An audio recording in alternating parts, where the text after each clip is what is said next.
Once upon a gun, bullets had the best lullaby for putting my people to sleep.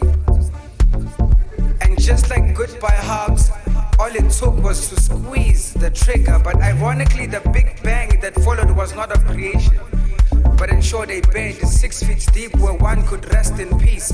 Now with so much layers of the soil needed to cover one person, that should tell you how cold the world is on the surface.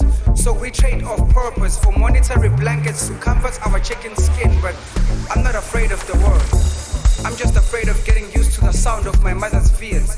They have a way of reminding me of what I'm not, which is everything she is to me. Because even though poetry makes sense to me, it fails to help me inject facts to the hand that feels it.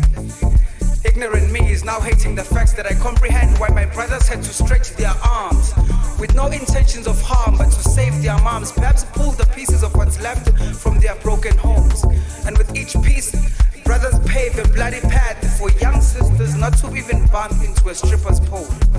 A piece to save sisters from being bullied into a corner by the sound of a growling stomach. It's poetry. How the purest of motives could give birth to such actions, but we never snap for ghetto fractions divide us. I used to point fingers, judge my brothers from a distance for destroying society, but that was before these hands felt the heat from the tears of my crying mother.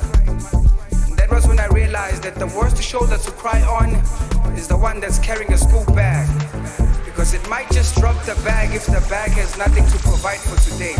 Cause in the township, tomorrow remains a religion only for those who were born with a silver spoon on their mouth.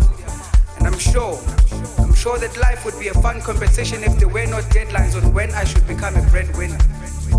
And by the way, how can I believe in tomorrow when my father had found greener pastures elsewhere? And instead of leaving, he chose to be on our face, to constantly remind us on what we have lost. Feeling less important to him was nothing compared to how my mom felt. Useless, blaming herself for his actions, and from her actions I could tell that she's regretting something that she does not even know. Just like perfectly imperfect beings, I find beauty in choking, because it's never the truth if it could easily be swallowed. I sampled my mother's prayers before they got to the Lord's ear.